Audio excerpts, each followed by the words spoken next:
You're gonna have towels and you're gonna have the big buckets.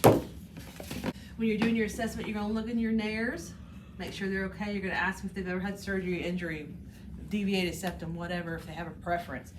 I'm just gonna choose this one because it's closest to me right now. We try to get them to sit up as much as possible. It's a little bit harder with these mannequins because they're so stiff. To prepare it, you can go ahead. Now this came in with its closed, that's fine, you can leave it like that. If you wanted to have it open, because you're having to check it, or you're wanting to do the air, make sure this has this stopper on it.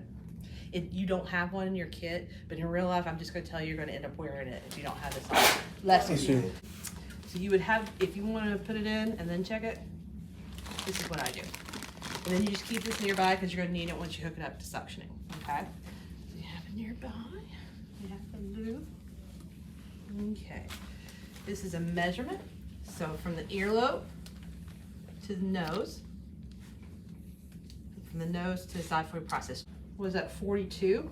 I could take a piece of tape and put it right there. I could mark it right there. I just need to know that would be my measurement where I need to get to my nair line, okay?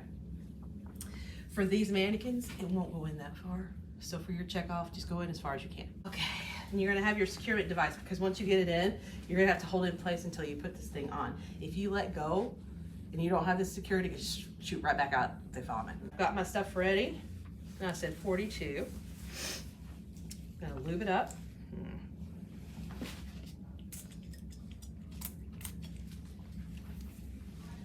If they can have something to drink, you would have a cup with water and a straw.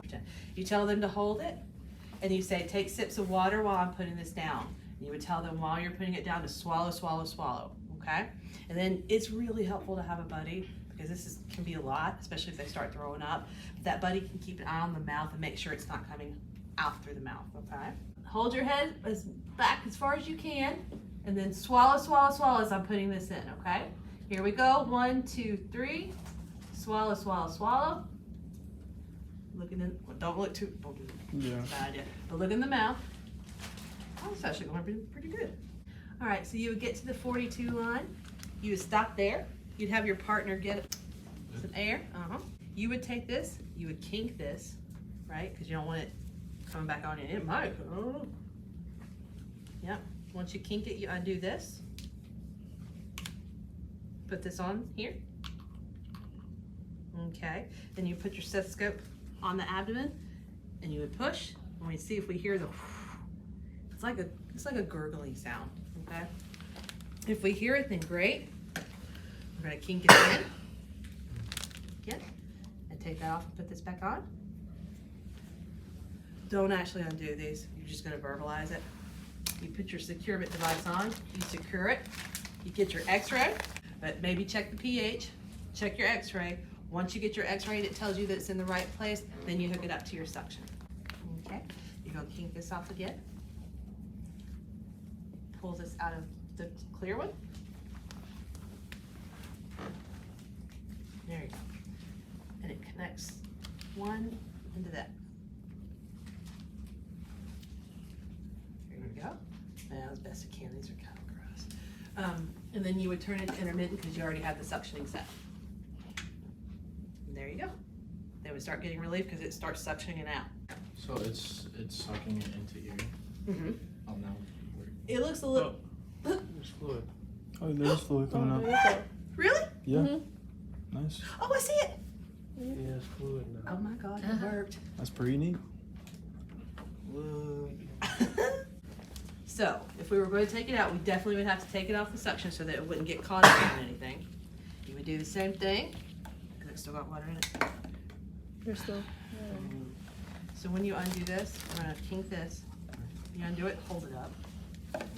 Nope, other way. That way. Okay. There you go. Oh, no, no, no. Gonna leak it. There you go. Now go ahead and turn the suction back on. There you go. You're good now. And you would throw away the inner container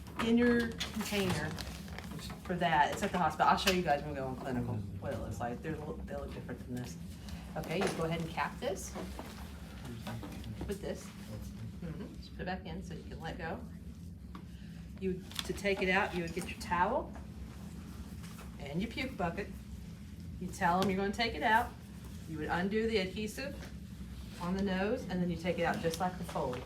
Just pull it, wrap around your finger, because that's wet. Can you imagine if I didn't do that and it just flopped around? Because like she said, these things come to life, right? Okay, you clean them up. You would do a bowel or a abdomen assessment afterwards, seeing everything's okay, we're still having distension, anything like that. Make sure your patient is in a good position. Like I said earlier today, make sure your bed is in a low locked position. I add that locked because we don't want the bed moving, right? And that's it.